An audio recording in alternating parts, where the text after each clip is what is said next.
ใช้กายกรรมคือการกระทำทางกายเนาะวจีกรรมการกระทำทางวาจามโนกรรมคือการกระทำทางใจเอากรรมที่เป็นกุศลทางกายทางวาจาทางใจเป็นเครื่องบูชานะ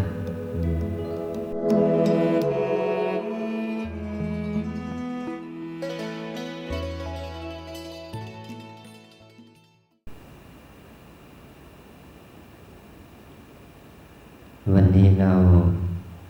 ได้พร้อมใจกันมาที่นี่ก็เพื่อเราจะได้น้อมนำเอาอัตภาพร่างกายจิตใจของเรานะเป็นเครื่องบูชาต่อพระรัตนตรัย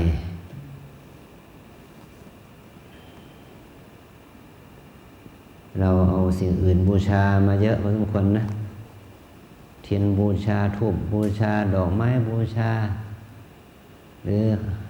สิ่งอื่นใดนะที่เป็นข้าวของเครื่องใช้วัสดุแม้แต่เป็นทำเป็นของที่สวยงามประณีตต่างๆทำด้วยวัสดุที่มีค่าเป็นเงินเป็นทองเป็นต้นแต่วันนี้เราจะเอาสิ่งพิเศษเนาะสิ่งที่เรามาใช้บูชาพระพุทธเจ้าหรือพระรัตนตรัยนะวันนี้คือเอาตัวเรานะเอาตัวเราเลยนะเอาตัวเราเป็นเครื่องบูชานะตัดผมบูชาได้ไหมตัดแขนบูชาได้ไหมตัดขาบูชานะควักลูกตาบูชาวะจะได้บุญมากเลยนะเอาบอกว่าไงหนุ่มถลกหนังบูชาเลยเนาะเอาถึงขนาดนั้นไหมไม่เอาโอ้ได้บุญเยอะนะโอ้ได้บุญมหาศาลเลยแหละ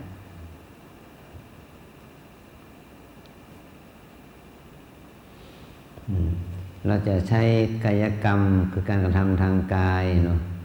วจีกรรมการกระทำทางวาจามโนกรรมคือการกระทำทางใจเอากรรมที่เป็นกุศลทางกายทางวาจาทางใจเป็นเครื่องบูชานะ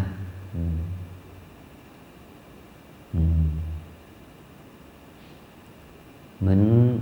ปัจจุบันนี้เนาะเราถวายอะไรกันเยอะแยะนะเราก็ยังมีการถวายสิ่งที่มันเป็นพลังงานก็ได้เนาะเช่นถวายค่าไฟฟ้าเนาะเนี่ยถวายค่าน้ำเนาะถวายค่าอาหาร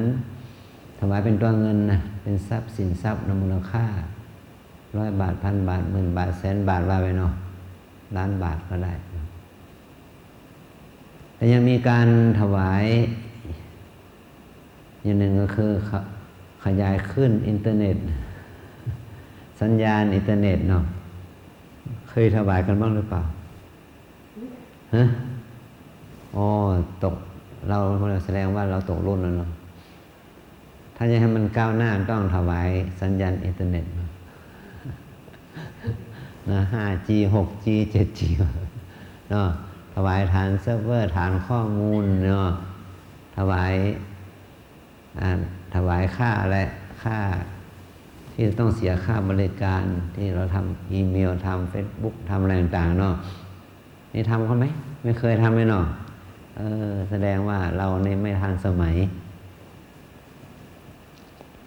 ต้องถวายให้มันที่มันก้าวหน้าล้ำหน้าหน่อยเนาะอย่างนี้เป็นต้นนะก็เพราะว่ามันต้องบางครั้งบางอย่างมันก็เป็นคุณบางอย่างมันก็เป็นโทษนะอยู่ที่เราใช้เนาะอย่างนี้เรามีเครื่องถ่ายทำมันก็เอาไปเผยแพร่ทาง Facebook ทาง YouTube นะทางอินเทอร์เน็ตฉะนั้นคนดูจริงๆไม่ใช่เฉพาะพวกเรานะคนเห็นคนฟังอาจารย์นะนี่ไม่ใช่เฉพาะพวกเรานะคนที่เป็นลูกศิษย์ที่เข้ามาเช็คเข้ามาเป็นเพื่อนของวัดลำเปิงเนี่ยเป็นแอดมินอะไรเนาะ เป็นเพื่อนเลยเนาะโอ้ไปทั่วโลกนะแล้วก็พูดวันนี้วันเดียวนะฟังได้เป็นปีๆอยู่นะ5 ปี10 ปีก็ยังสามารถเสิร์ชมาฟังได้เห็นไหมมันเป็นคำพูดที่เป็นอมตะทีเดียวนะเนาะลงทุนหนเดียวฉะนั้นสิ่งเหล่านี้เราไม่ค่อยได้ถวายกันนะเช่นถวายไมค์โฟนนี่เนาะที่มันเป็นไมค์อย่างดีหน่อยนะที่มันใช้แล้วมันซอฟเสียงได้มันรับเสียงได้ดีมันทำให้ระบบเสียงที่เราพูดออกไปเนี่ยออกไปแล้วรู้สึกดีเนาะมันต้องมีการปรับเสียงด้วยเนาะมันไม่ใช่เพราะเสียงบางคนมันเสียงไม่ดีเขาก็ปรับขึ้นด้วยเสียงนี่นะใช้มิกเซอร์ได้อะไรตัดแต่งปรับเสียงให้มันเหมาะสมมันแห้งเกินไปก็ใส่น้ำใส่เนื้อให้มันสักหน่อยอะไร อะไรประเภทนี้เนาะพอออกไปแล้วมันก็จะออกเป็นเสียงทันทีฉะนั้นพวกเขาเป็นนักร้องเนาะนักร้องนักอะไรนี่เขานักพูดเนี่ยเขาจะต้องมีสิ่งเหล่านี้ช่วยนะเรียกว่าช่วยทำให้การถ่ายทอดมันมีคุณภาพขึ้นอันนี้เราก็สามารถที่จะสร้างบุญสร้างกุศลประเภทนี้ก็ได้นะเห็นไหมแต่ตอนนี้เราอย่างที่ว่านะการที่เรามาบวชมาปฏิบัติเนี่ยเป็นการถวายชีวิตนี่เนาะมอบกายถวายชีวิตใช่ไหมอันนี้ไม่ใช่มีเฉพาะไม่ใช่ว่ามีในตอนนี้มีสมัยพุทธกาลก่อนพุทธกาลตอนที่พระโพธิสัตว์บำเพ็ญบุญเนาะพระองค์ได้มอบกายถวายชีวิตมามากต่อมากเลยนะจึงได้เป็นพระพุทธเจ้านะฉะนั้นถ้าเราอยากจะได้บุญเยอะอย่างที่ว่าเนาะเอาชีวิตเป็นเงินพันเลยเนาะแต่ดูแล้วเนี่ยมันไม่เวิร์กเลย3 วันไปเป็นแถวเนี่ยมันจะได้อะไรเนี่ยฮะ3 วันก็ไปแล้วนะ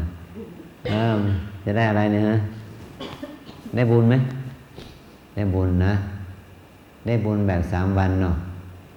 มา3 วันก็ได้บุญแบบ3 วันไม่ชีท่านจะมาอยู่ต้อง2 เดือนเลยนะพอเรามาแค่3 วันไปสู้แม่ชีได้ยังไงล่ะนะแม่ชีอยู่ตั้ง60 วันเนาะท่านอยู่มากกว่าเราตั้ง57 วันเนี่ยฉะนั้นปีนี้เราได้3 วันเนาะสมมติเนาะอีกคนหนึ่งเราได้10 วันอีกคนหนึ่งได้1 เดือนอีกคนหนึ่งได้3 เดือนเนี่ยผลประกอบการเนี่ยเนาะมันจะเหมือนกันไหมมันก็ไม่เหมือนฉะนั้นคนเราจึงมีสติมีปัญญามีทรัพย์สินสมบัติภายนอกภายในจึงไม่เท่ากันไงเพราะว่าเราสร้างเหตุแต่ละครั้งเนี่ยมันไม่เท่ากันนะแล้วจะได้ผลเท่ากันได้อย่างไรนะเหมือนกับเราเดินได้ทุกคนเนาะขาเราเดินได้ทุกคนเนี่ยคนหนึ่งเดิน3 ก้าวมันก็ได้แค่เม็ดเดียวเห็นไหมถ้าคนอีกคนหนึ่งเดิน30 ก้าวล่ะเห็นไหมมันก็ได้หลายเม็ดเนาะเนี่ยแล้วคนหนึ่งเขาเดิน50 ก้าวแล้ว100 ก้าวแล้วมันก็ไปได้ไกลกว่าเรานะ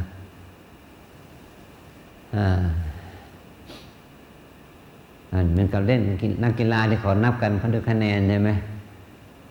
ด้วยคะแนนเนี่ยสมมติว่าแต้มนี่ไว้ที่อะไรเหมือนกับบาสเกตบอลเนาะเขาให้ที่ไว้25 แต้มเนาะเขาตีขึ้นไปนำเราเป็น10อย่างเงี้ยโอกาสที่จะเกิดปาฏิหาริย์นำเขาเนี่ยยากเนาะเพราะว่าเขาไปก่อนแล้วเนาะถ้านำไปแต้ม2 แต้มก็น่าจะโอกาสมีอยู่ใช่ไหมแต่ถ้านำไปเป็น10หรือ10 กว่านี่จบเลยเนาะเรียกว่าเซตนี้ฉันแพ้แน่ อะไรประเภทนี้เนาะตอนนี้เรามานึกถึงกลับมาหาเรานะว่าเรามาที่นี่เรามาทำบุญนะด้วยวิธีพิเศษเนาะทำบุญที่ไม่ต้องจ่ายอะไรไม่ต้องจ่ายอะไรเป็นการทำบุญด้วยวิธีพิเศษนะวิธีซื้อจัดจ้างพิเศษนะอันนี้ทำบุญด้วยพิธีพิเศษนะ วิธีพิเศษของเราคืออะไรก็คือเราไม่ต้องมีดอกไม้ทูบเทียนอะไรมากมายนักอันนี้ก็พอเป็นพิธีนะนิดหน่อยนะแต่เราจะใช้วิธีใช้มือเปล่านี่แหละลงทุนมือเปล่าเนาะบางคนก็ลงทุนด้วยเท้าเปล่าเลยนะถุงเท้ายังไม่ได้สวมเลยมือก็มือเปล่าเท้าก็เท้าเปล่านะหน้าก็เปล่าเนาะไม่ได้เมคอัพนะทาเขียนคิ้วเขียนตาทาเล็บทาแป้งไม่ได้ทำนะเนี่ยหน้าก็หน้าเปล่าเลยเนาะหน้าจืดเลยคนนี้เนาะหน้าแท้เนาะไม่ได้ใส่หน้ากากเนาะเป็นหน้าจริงอันนี้ดีเราก็ปิดอีกส่วนหนึ่งเนาะใส่แมสเนาะปิดไม่ให้เขาเห็นส่วนบางส่วนของร่างกายเราโดยเฉพาะหน้าเนาะปิดหน้าไปครึ่งหนึ่งเนาะแสดงว่าเป็นคนที่ไว้ใจไม่ค่อยได้เลยเพราะว่าไม่เห็นหน้าจริงทั้งหมดเลยนะท่านยอมถอดแมสออกมาเราไม่รู้จักเลยนะเนี่ยอย่างนี้เนาะใส่ไปเถอะอาจารย์ก็ไม่บอรี่ทั้งในเรื่องนี้เอาตอนนี้เราพูดว่าเราทุกคนจะต้องเอาสิ่งที่แบบว่าวิธีการพิเศษอย่างที่กล่าวแล้วเนาะว่าเอาสิ่งที่อยู่กับเราตั้งแต่มีมาตั้งแต่เกิดพูดง่ายๆเนาะเราสิ่งเหล่านี้มีมาตั้งแต่เกิดเนาะผมขนเล็บฟันหนังเนื้อเอ็นกระดูกมือเท้านี่มีมาตั้งแต่เกิดเนาะใครเอาแขนเกิดมาทีหลังบ้างเกิดตัวเกิดมาก่อนเราแขนมาใส่ทีหลังมีไหมก็ไม่มีเนาะไอ้หนุ่มเอาขาใส่ทีหลังหรือเปล่าไม่นะเอามาพร้อมนะเอามาพร้อมทั้งเซตนะใช่ไหมนี่แม่มาให้มาทั้งครบนะก็รักษาให้ดีนะจะได้สุขภาพดีเราเอาสิ่งที่เราได้มาแต่วันเกิดเนาะแต่ตอนนี้มันก็ขยายขนาดใช่ไหมขยายขนาดมาตามลำดับเนาะจนรู้สึกว่ามันจะเริ่มอ่อนเปรี้ยเพลียแรงเลยเนาะอ่อนล้าบางคนเนาะแก่เฒ่าแล้วเนาะชักจะชราภาพแล้วจากที่มีกำลังวังชาแข็งแรงก็ชักจะตกนะแรงตกเนาะอันนี้ที่แต่ก่อนที่มันรู้สึกสมบูรณ์แบบก็ชักจะไม่ค่อยสมบูรณ์แล้วเนาะเรียกว่าดวงตาก็ฝ้าฟางมากขึ้นเนาะอะไรก็เปลี่ยนแปลงไปหลายอย่างเนาะอันนี้เอาละไม่เป็นไรเรียกว่าใช้สิ่งที่มีอยู่ตามที่เรามีก็แล้วกันเนาะเอาสิ่งที่มีอยู่ตามที่เรามีเนี่ยนะเอามาเป็นเครื่องมือนะที่จะเข้าสู่อริยทรัพย์เนาะเข้าสู่พระรัตนตรัยนั่นแหละเนาะเอาเข้าสู่อริยทรัพย์หรือเอาเข้าสู่พระรัตนตรัยพระรัตนตรัยที่เราจะเป็นที่พึ่งได้นะที่ว่าพุทธังสรณังคัจฉามิธัมมังสรณังคัจฉามิสังฆังสรณังคัจฉามิแม้นขั้นที่สองนะทุติยัมปิแม้นขั้นที่สามตติยัมปิเราจะขอถึงพระพุทธเจ้าพระธรรมพระสงฆ์เป็นสรณะใช่ไหมเมื่อกี้ก็เปล่งวาจาด้วยตนเองเนาะไม่ต้องให้พระนำเนาะเพราะเราโตกันแล้วเนาะเป็นเจ้าพุทธมาหลายสิบปีละพูดเรื่องนี้ไม่ได้ก็อายชาวต่างศาสนาเขาเนาะชาวพุทธเราต้องสมาทานศีลเองได้รับไตรสรณคมด้วยตัวเองได้เนี่ยมันจะได้สมกับความพุทธพันธุ์แท้หน่อยเนาะอันนี้อะไรก็ให้พระว่าตามพระเสียเลยเนาะในที่ว่าให้ว่าตามพระเพราะว่าเราว่าไม่ได้หรือว่าไม่ถูกแต่ตอนนี้เราว่าได้แล้วว่าถูกแล้วก็ว่าเองสิเนาะจะให้พระนำตลอดไปทำไมเนาะอย่างนี้นะ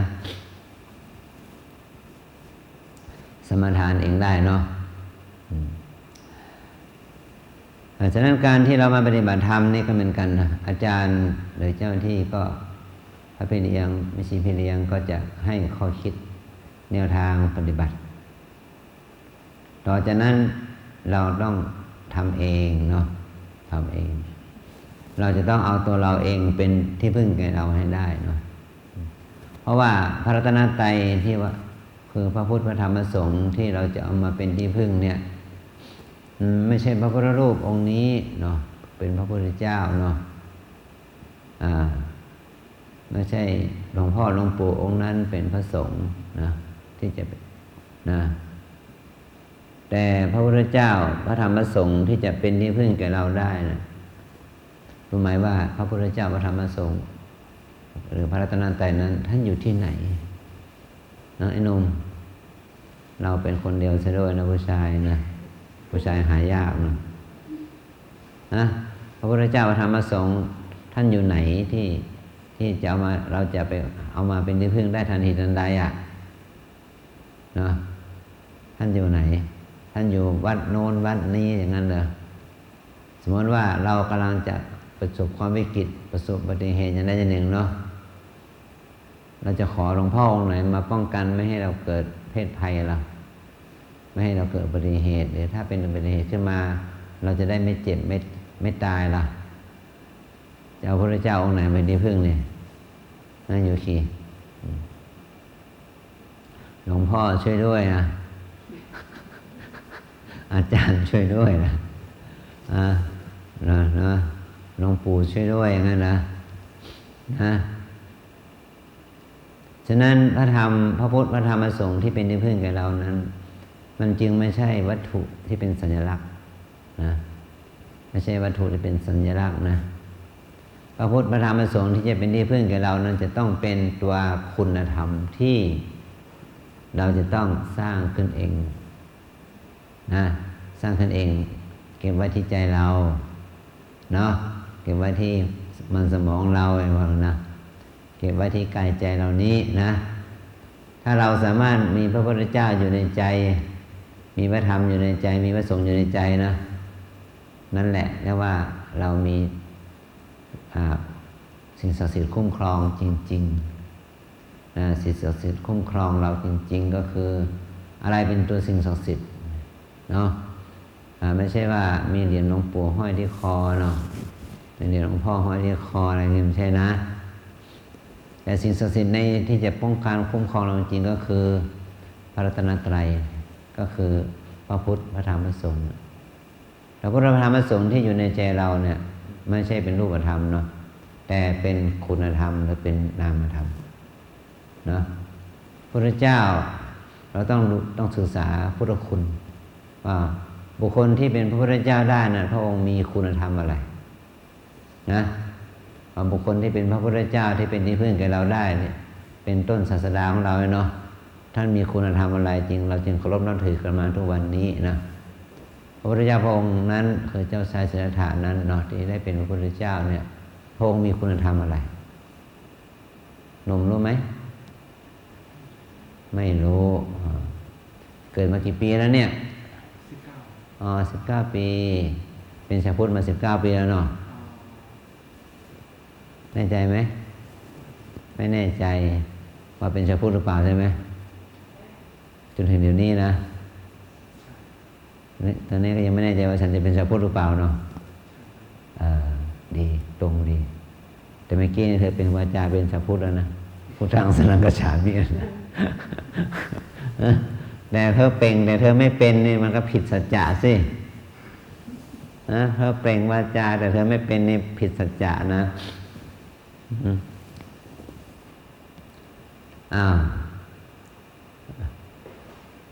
เนี่ยพระพุทธเจ้าคือใคร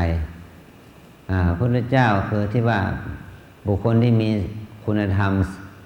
ก็คือเจ้าชายสิทธัตถะที่ท่านได้ตรัสรู้ธรรมเนี่ยพระสาวกทั้งหลายเนาะในยุคปัจจุบันนี้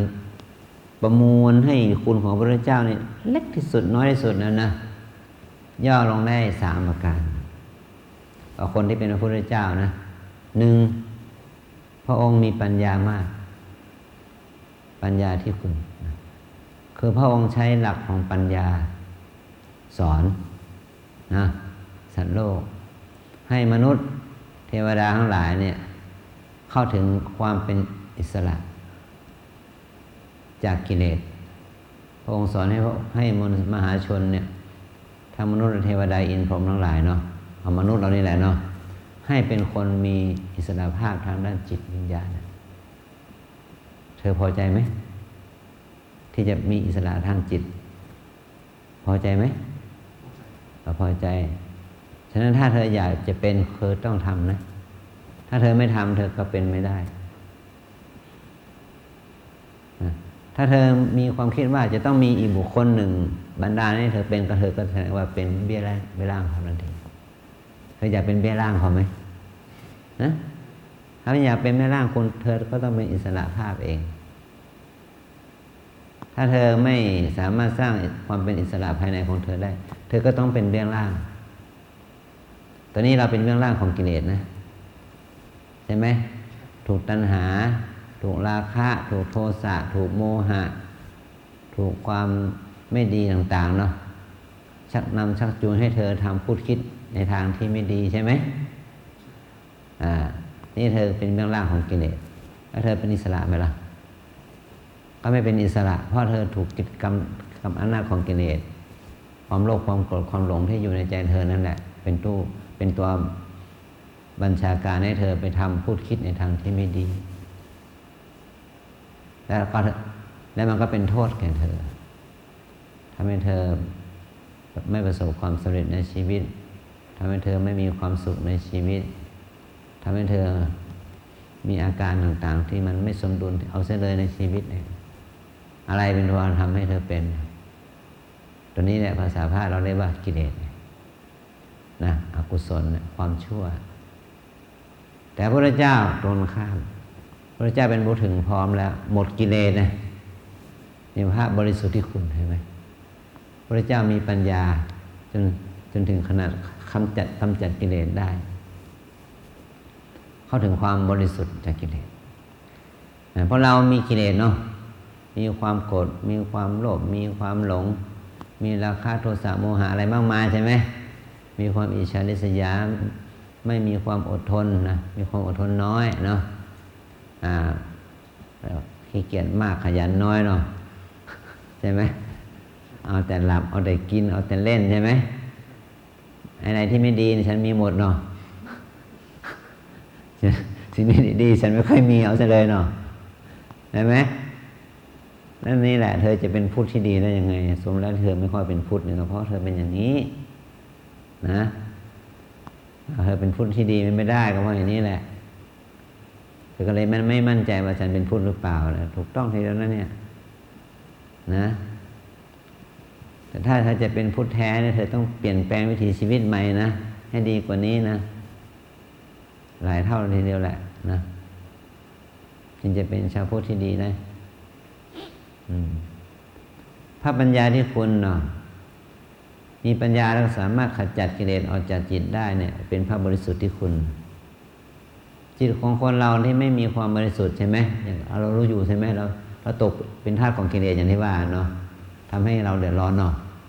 ทำให้เราทุกข์เนาะเพราะอะไรเพราะกำลังของกิเลสความโกรธโลภหลงนะทำให้จิตใจของเราไม่มีความสุขนะไม่มีความสมบูรณ์ในตัวเพราะกิเลสมันเรียกว่ามันมีพิษอยู่ข้างในมันเหมือนกับว่าเชื้อโรคที่มันเข้าไปในเส้นเลือดเสร็จแล้วมันต้องไปกองเลือดทุกหยดเลยเนาะให้มันหมดจากพิษภัยเหล่านั้นเดี๋ยวกินยาฆ่าเชื้อเนาะให้มันฆ่าเชื้อในเส้นเลือดให้หมดนั่นแหละมันถึงจะรักษาโรคได้เนาะเพราะพิษมันเข้าสู่กระแสเลือดแล้วนะอย่างนี้เป็นต้นนะจะต้องหายาที่มีคุณภาพอย่างยิ่งเนาะกินเข้าไปแล้วมันกระจายตัวเคมีใช่ไหมตัวเม็ดยาเข้าไปในเส้นเลือดจนทำให้มันฆ่าเชื้อในเส้นเลือดได้เนี่ยเหมือนกับว่าเชื้อโรคมันมีในอากาศแล้วเนาะเนี่ยเราป้องกันไม่ให้มันไม่มีเชื้อโรคมันจะไม่ได้เนาะเราป้องกันชั่วคราวขณะใส่แมสใช่ไหมอันนี้เป็นต้นเนาะเราจะขจัดเชื้อโคโรนาให้มันไปจากโลกนี่มันทำไม่ได้แล้วนอกจากจะต้องทำให้ตัวเราเองนี่มีภูมิคุ้มกันที่ดีเชื้อโคโรนามันไม่สามารถจะทำให้เราตายได้พูดยังไงเนาะอะไรอย่างนี้เนาะมันจึงจะสามารถถอดแมสได้เนาะน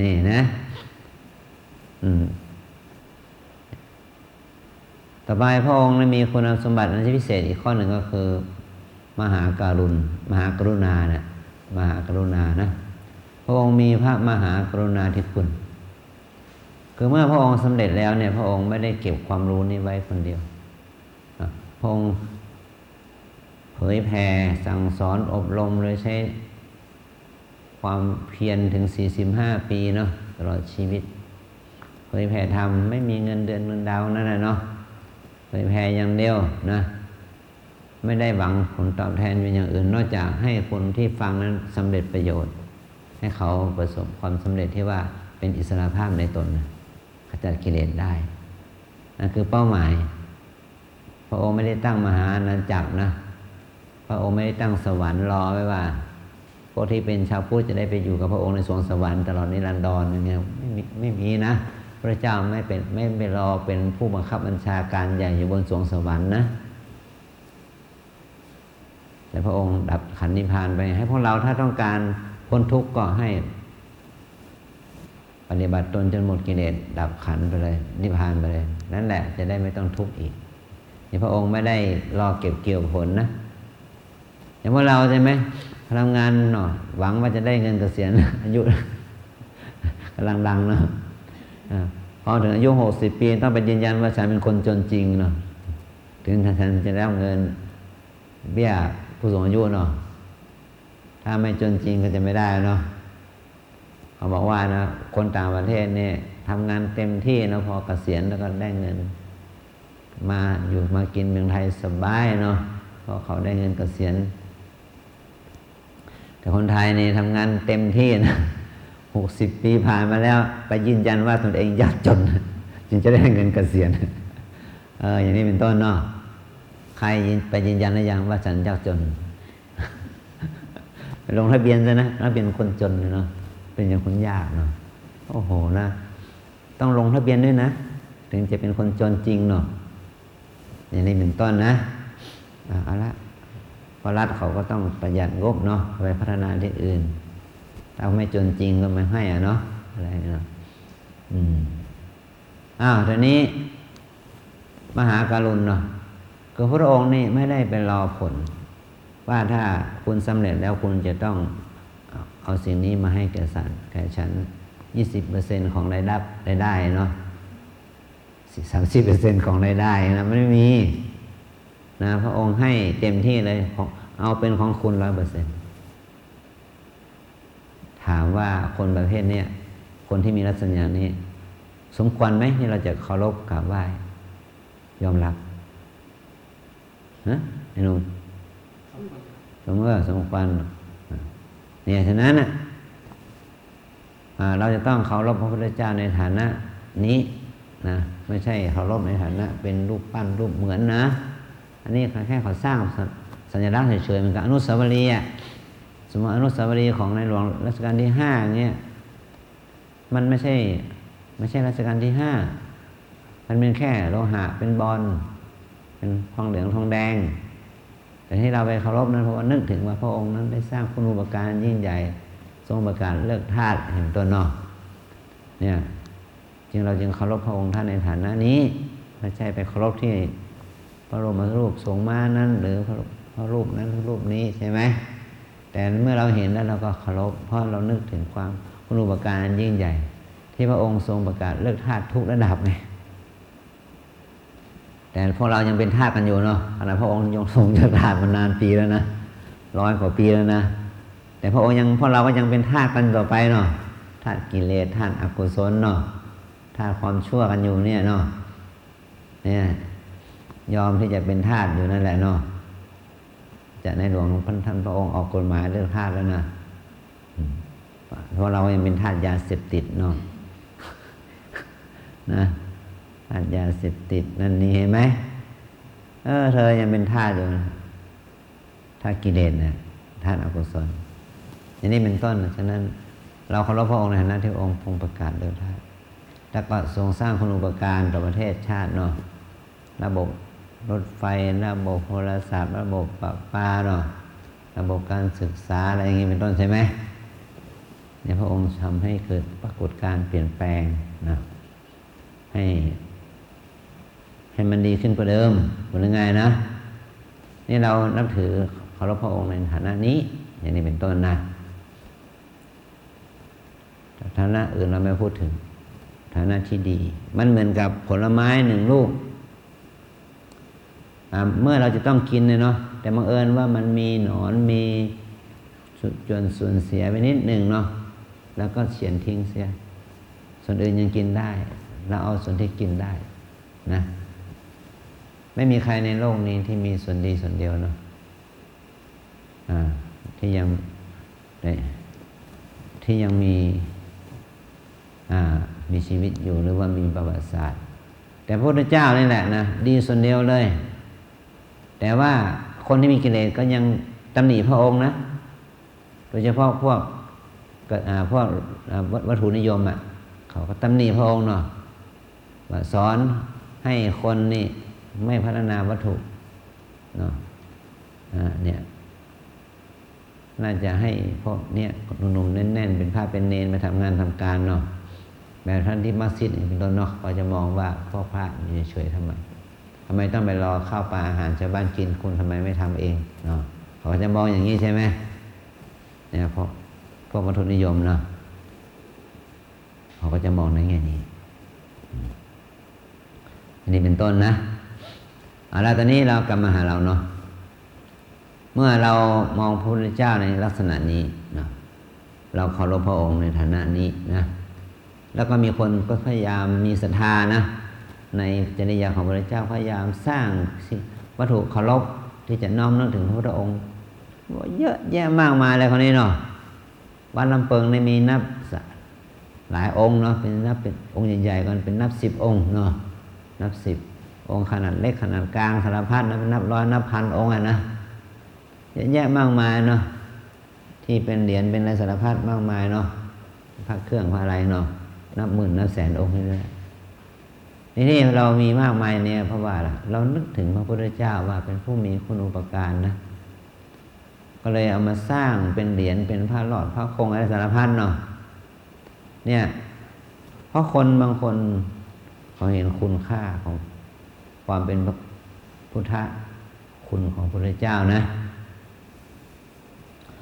ฉะนั้นถ้าเราอยากจะมีพระพุทธเจ้าอยู่ในใจเนาะเราไม่ต้องห้อยเหรียญแล้วเนาะก็ต้องมี1มีปัญญา2มีความบริสุทธิ์แห่งจิต3มีความเมตตากรุณามีความเมตตากรุณาต่อเพื่อนร่วมโลกเธอทำได้ไหมนะ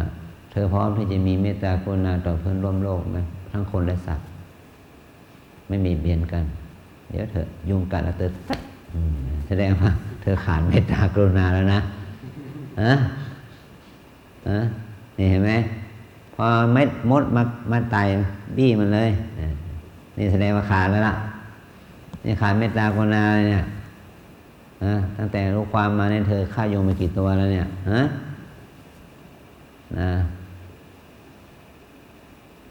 ทำไมเติบตัวถึงลายเป็นถึงขนาดนั้นใช่เนี่ยเป็นอะไรมาเนี่ยแพ้ไม่มีภูมิคุ้มกันมีแต่ภูมิแพ้ไม่มีภูมิชนะเลยมีแต่ภูมิแพ้เนี่ยสร้างภูมิชนะบ้างสิมีแต่ภูมิแพ้นะเปลี่ยนมาภูมิชนะบ้างนะตอนนี้พระธรรมคำสอนพระพุทธเจ้าล่ะที่เราจะต้องพระธรรมเนาะพระพุทธพระธรรมพระสงฆ์ความจริงพระธรรมนั่นเองที่ทำให้เจ้าชายสิทธัตถะเป็นพระพุทธเจ้านะพระธรรมนั่นเองปัญญานี่คือตัวพระธรรมเนาะมหากรุณาเมตตากรุณามุทิตาอุเบกขาเป็นต้นเนาะนี่ก็คือพระธรรมนะเนาะฉะนั้นพระธรรมนี่แหละนะที่เราเรียกว่าสติปัฏฐานมรรคมีองค์8อะไรวันนี้เป็นต้นเนาะอริยสัจ4อะไรตามแต่นี้คือพระธรรมเนาะพระธรรมมันมีอยู่แล้วตัวธรรมะมีอยู่แล้วแล้วเราพระธรรมนี่แหละทำให้เป็นพระองค์เป็นพระพุทธเจ้านะพระธรรมคำสอนพระพุทธเจ้าคนนี้มีมากเลยคนนี้เนาะถ้าว่าทำในแง่ของคำสอนนะเพราะพระองค์นั้นสามารถใช้สิ่งที่มีอยู่นี้1 เดียวเนี่ยกระจายนะเป็น10เป็น100เป็นพันเป็นหมื่นเป็นแสนได้ เพราะความเข้าใจมีการใช้พระธรรมให้มันพิสดารได้มันเหมือนกับว่าอาหารเนาะสมมติว่าเอาปลามา1 ตัวเนาะได้ปลามา1 ตัวเนี่ยเมนูอาหารเกี่ยวเอาโดยการเอาปลาไปทำเป็นอาหารเนาะมันมีกี่เมนูนี่เห็นไหมถ้าคนนั้นเป็นเชฟที่มีฝีมือใช่ไหมเขาก็สามารถพัฒนาเอาปลาตัวนี้เนาะไปเป็นอาหารได้นับ10 ชนิดหรือนับ100 ชนิดได้เข้าใจหรือยังความฉลาดในการใช้วัสดุสิ่งเดียวกันแต่ให้กลายเป็นอาหารนับ100 ชนิดอันนี้คือความสามารถใช่ไหมพระพุทธเจ้าเหมือนกันก็เอาหลักธรรมข้อเดียวเนี่ยกระจายให้มันเป็นหลักธรรมนับเป็น100 ข้อ1,000 ข้อได้ให้เหมาะกับคนนั้นที่จะใช้เข้าใจนะนี่แหละที่ว่าพระองค์มีปัญญาไงนะมีปัญญาคือพระองค์สามารถเอาสิ่งเดียวกันกระจายใช้ไปได้หลายวิธีเนี่ยกับปลาตัวหนึ่งนี่กลายเป็นเมนูอาหารได้นับ100 ชนิดเห็นภาพไหมนะเห็นภาพเนาะเนี่ยฉะนั้นเนี่ยกับข้าวเนาะข้าวเหนียวมันก็คือข้าวเหนียวเนาะแปลเป็นอย่างอื่นได้ไหมข้าวเหนียวเนี่ยเนาะข้าวเหนียวมะม่วงเห็นไหมอย่างนี้เป็นต้นเนาะแปลเป็นอย่างอื่นได้ไหมเยอะแยะเลยเนาะอีกหลายชนิดเนาะข้าวเหนียวไก่ปิ้ง อะไรเงี้ยเนาะข้าวเหนียวลูกชิ้นอะไรไปเนาะ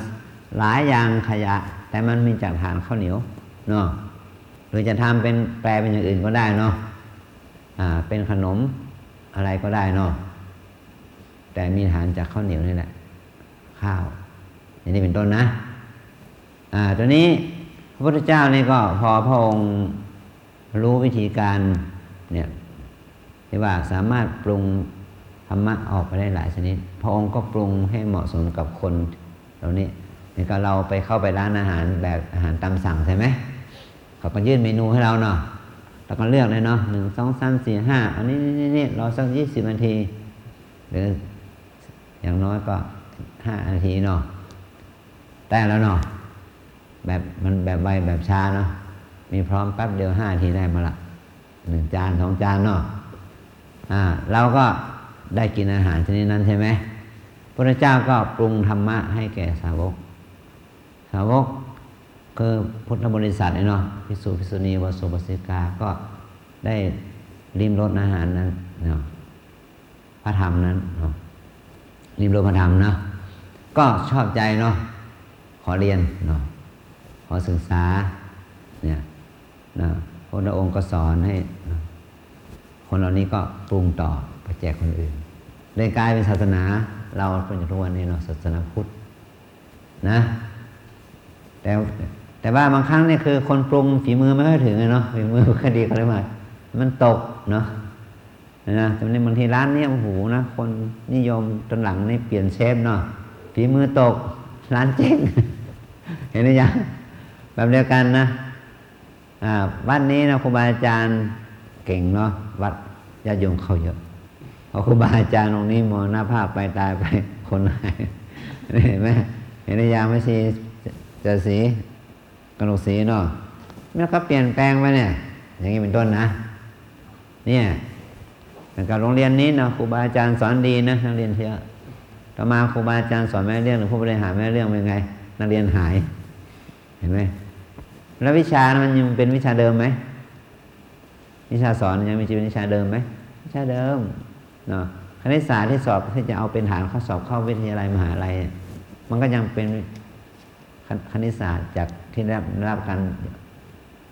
อนุมัติจากกระทรวงแล้วนะใช่ไหมวิทยาศาสตร์นะตำราภาษาหน่อยอย่างนี้เนาะมันต้องได้รับอนุมัติจากพื้นฐานตอนนี้ครูสอนสิเนาะครูสอนด้วยเนาะเทคนิคการสอนแล้วก็หัวของนักเรียนด้วยเนาะนักเรียนมีหัวดีไหมหัวไม่ดีก็หมดท่ากันเนาะ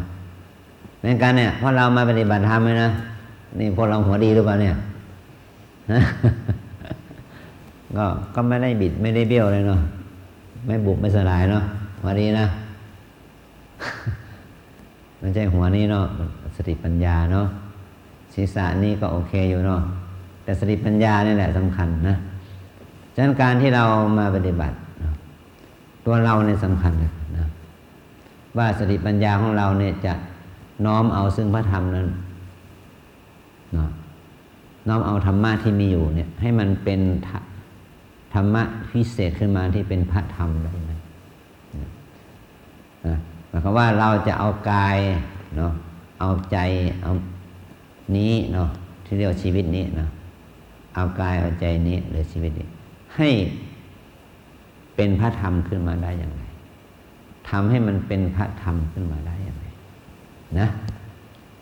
มันเหมือนกับว่าเรามีไม้ไม่สูงเนาะไม่สูงมูลค่าเท่านี้นะไม่สูงต้นนี้ราคา 50,000 เนาะเราแปรรูปนะเข้าสู่ระบบการแปรรูปใช่ไหมกลายเป็นไม้แปรรูปเนาะจากราคา 50,000 มันกลายเป็นสมมติว่า 70,000 พอแปรรูปเนาะพอเอาไม้แปรรูปราคา 70,000 นะเข้าสู่โรงงานเฟอร์นิเจอร์เนาะกลายเป็น 150,000 มันเป็นได้ยังไงเพราะว่ามันเป็นเฟอร์นิเจอร์แล้วมันไม่ใช่ไม้แปรรูปมันไม่ใช่ไม้ซุงมันกลายเป็นเฟอร์นิเจอร์ใช่ไหมมันก็เนี้ยมันเป็นอย่างเงี้ยเป็นถือว่าเป็นเฟอร์นิเจอร์แล้วเนาะเป็นสำเร็จประโยชน์เนี่ยราคา 150,000 เนาะขายหน้าร้านหน้าร้านของโรงงานนั่นแหละเนาะราคา 150,000 นะต่อไปติดเนมเนาะไปติดแบรนด์เนาะแป๊บเขาให้เนาะราคา 500,000 ราคา 500,000 นะติดแบรนด์เท่านั้นแหละนะ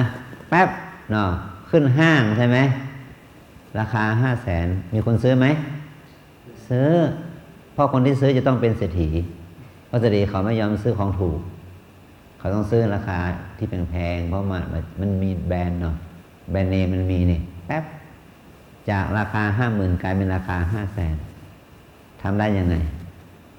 ก็คือพัฒนามันนะเข้าใจไหมไอ้หนุ่มเข้าใจแล้วเธอเนี่ยจะพัฒนาตัวเองให้มันเป็นคนมีค่ามีคุณมีบุญเนี่ยทำได้ยังไงล่ะเขาเนี่ยศึกษาธรรมะศึกษาอย่างเดียวไม่พอทำก็ต้องปฏิบัติสิศึกษานี่ฟังนี่ก็ศึกษาแล้วนะที่ฟังนี่นะเป็นศึกษาธรรมะนะศึกษาด้วยการฟังนะพอฟังเรียบร้อยแล้วเธอเอาไปปฏิบัติหรือเปล่านี่เห็นไหมแล้วไปปฏิบัติได้ทุกทั่วท้วนกระบวนการหรือเปล่าเนี่ยแล้วปฏิบัติมันได้ผลตามสเต็ปนั้นหรือเปล่านี่เห็นไหมเนี่ยถ้าเธอไม่เป็นไปตามนั้นคุณค่าของเธอมันก็ลดลงไปตามส่วนแต่มันก็เธอก็มีค่าอยู่นะที่เธอมาวัดก็มีค่านะเป็นหนุ่มที่มีค่านะเป็นคนที่มีค่าคนหนึ่งแล้วกันมาเนาะแต่ต่อไปจะมีค่ามากกว่านี้นะเธอจะต้องพัฒนามากกว่านี้นะอย่างนี้เป็นต้นนะเข้าใจนะฉะนั้นพระธรรมไม่ได้มีไว้สำหรับชุบชีวิตของเรานะแบบง่ายๆเนาะเหมือนกับบ่อทองของนางพันธุรัตน์ให้พระสังทองจุ่มเลยเนาะกลายเป็นทองเลยเนาะมันไม่ใช่อย่างนั้นนะมันต้องออกมาจากภายในเนาะไม่ใช่เคลือบให้แค่ภายนอกเนาะผ่องใสแค่ผิวไม่ใช่นะต้องออกจากใจออกจากจิตสันดานของเรานะมันจึงจะเรียกว่าเป็นคนดีเนาะเป็นคนดีเนี่ยเป็นคนที่มีคุณภาพเนาะเป็นคนที่มีศักยภาพเนาะเป็นคนที่มีวุฒิภาวะมันจะต้องพัฒนาภายในเนาะถ้าเราไม่พัฒนาภายในมันก็ไม่เจริญอันนี้คือเป้าหมายที่เรามาที่นี่คือต้องการตัวนี้นะต้องการให้เรามาพัฒนาตัวเองนะให้มีศักยภาพให้มีคุณภาพเนาะให้มีวุฒิภาวะที่สูงขึ้นมันเหมือนกับว่าเรามีแขนเนาะแต่กำลังแขนเราไม่มีทำยังไงก็ไปออกกำลังเลยยกของหนักได้ไหมยกของหนักที่พอยกได้นะยกบ่อยๆหลายๆครั้งใช่ไหมมันก็เกิดกำลังแขนเนาะแขนเราก็มีกำลังเราก็ไปยกของหนักได้นี่เขาเรียกว่ามีสุขภาพดีใช่ไหมมีคุณภาพต้องฝึกมันก่อนถ้า ถ้าเราไม่ฝึกอยากจะมีกำลังแต่ไม่ยอมฝึกมันก็จบเนาะกลายเป็นผู้แพ้เหมือนเดิมเนาะมันเป็นผู้ชนะถ้าเราต้องการเป็นผู้ชนะก็ต้องลงมือทำปฏิบัติเราเข้าใจเนาะเอาทุกคนมานมมือนะวิปัสสนากรรมฐานตามแนวสติปัฏฐานมีสี่อย่างหนึ่งกายสองเวทนาสามจิตสี่ธรรมวิปัสสนากรรมฐานตามแนวสติปัฏฐานมีสี่อย่างหนึ่งกายสองเวทนาสามจิตสี่ธรรมวิปัสสนากรรมฐานตามแนวสติปัฏฐานมีสี่อย่างหนึ่งกายสองเวทนาสามจิตสี่ธรรมหนึ่งกายสองเวทนาสามจิตสี่ธรรมหนึ่งกายสองเวทนาสามจิตสี่ธรรมกรรมฐานสี่ตอนนี้นะกายเวทนาจิตธรรมมันถึงว่าเป็นความจริงก็คือร่างกายกับใจเรานี่แหละกายก็คือร่างกายเราเนี่ยนะแต่คำว่ากายในที่นี้หมายถึงว่าเอามาแยกเป็นส่วนๆเช่นการกราบนี่เรียกว่าอิริยาบถย่อยใช่ไหมการเดินเรียกว่าอิริยาบถใหญ่เนาะเนี่ยการนั่งเช่นดูอาการพองอาการยุบเนี่ยคือในส่วนของกายทั้งหมดนี่เราก็เอามาใช้บางส่วนไม่ใช่ใช้ทั้งหมดกายในกายนี้นะบางส่วนเนาะเช่นล้างหน้าแปรงฟันบ้วนปากหวีผมถ่ายเบาถ่ายหนักสวมเสื้อผ้าถอดเสื้อผ้าสวมรองเท้าถอดรองเท้าเปิดประตูปิดประตูถ้าเรามีสติอยู่กับอาการเหล่านี้เขาก็เรียกว่าอิริยาบถย่อยเนาะพอยืนเดินนั่งอย่างต่อเนื่องเขาเรียกว่าอิริยาบถใหญ่เพราะว่าใช้เวลาต่อเนื่องแล้วก็ใช้องค์คาพยพของร่างกายทั้งหมดทำแล้วก็ว่าเราเดินเนี่ยเราต้องใช้องค์พยพทางกายทั้งหมดใช่ไหมเดินนะฉันเอาเท้าเดินนะตัวฉันจะอยู่ที่นี่แหละให้เท้าเดินไปเองได้ไหม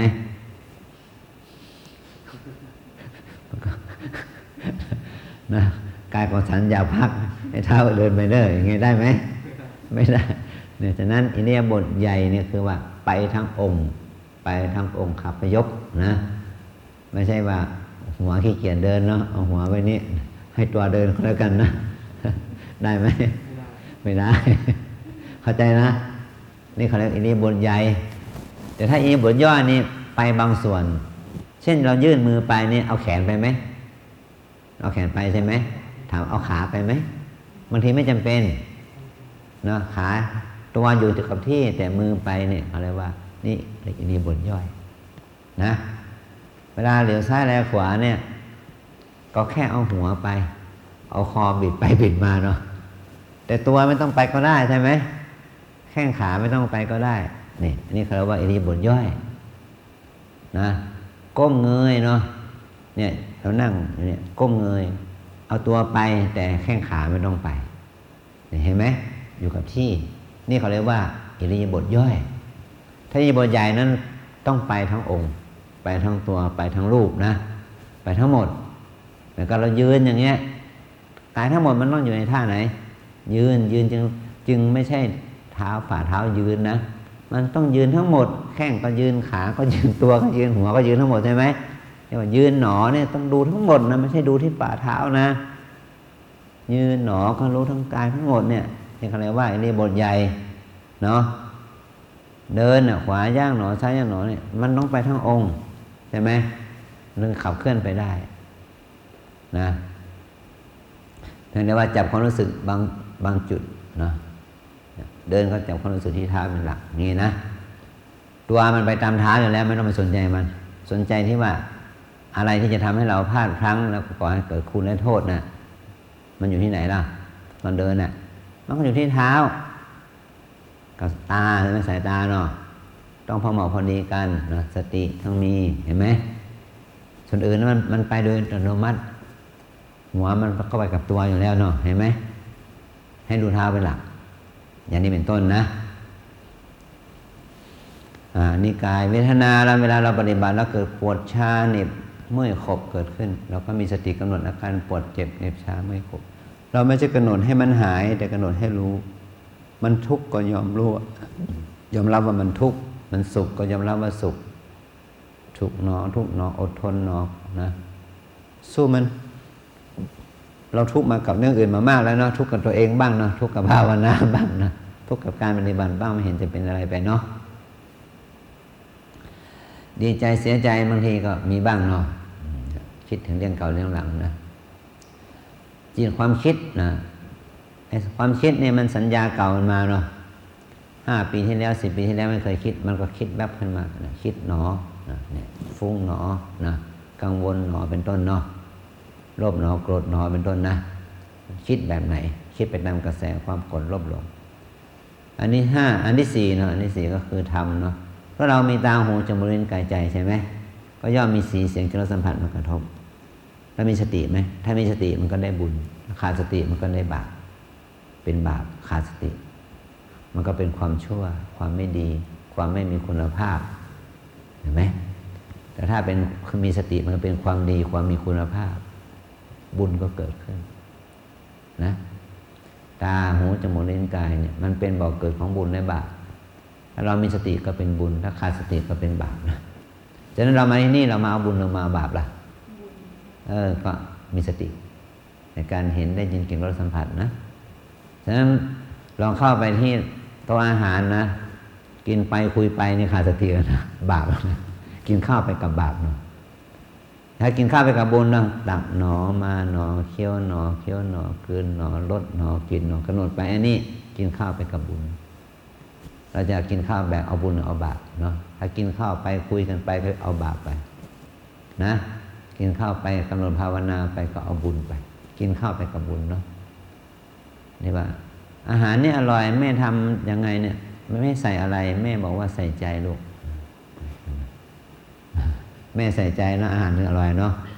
ว่าลูกนานทีมาเยี่ยมบ้านเนาะแม่ก็เลยใส่ใจเต็มที่เลยเนาะว่าจะปรุงอาหารให้ลูกกินอร่อยเหมือนกับลูกคือกินมาเมื่อ3 ปีก่อน5 ปีก่อนนี่เนาะเพราะอร่อยไม่ได้นะเพราะมันใส่ใจแม่ใส่ใจเนาะถ้าแม่ไม่ใส่ใจเลยอาหารถุงเนาะซื้อมาอาหารถุงเนาะลูกกินมันก็โอ้อุตส่าห์มาเยี่ยมแม่แม่ฝีมือปรุงก็มีอยู่เนาะกลับไปซื้ออาหารถุงให้เรากินเนี่ยเนาะพ็อกเก็ตมันนี่ก็คงจะลดลงครึ่งหนึ่งอะไรประเภทนี้เนาะเข้าใจเนาะได้ผลตอบแทนน้อยเนาะต้องใส่ใจนะถ้าใส่ใจก็ได้ผลตอบแทนมากถ้าไม่ใส่ใจก็ได้ผลตอบแทนน้อยเนาะกินน้อยนอนน้อยพูดน้อยนะปฏิบัติให้มากเนาะหน้าที่ของเราคนใหม่ก็15 นาทีเดิน15 นาทีนั่งเนาะคนเก่าก็ครึ่งชั่วโมงเดินครึ่งชั่วโมงหน้าปรับฐานร่างกายไปก่อนนะต่อจากนั้นเราก็เพิ่มภาวนาไปเรื่อยๆนะจาก6 ชั่วโมงเป็น8เป็น10เป็น12อย่างนี้เป็นต้นนะทำให้มากนะเอาแค่นี้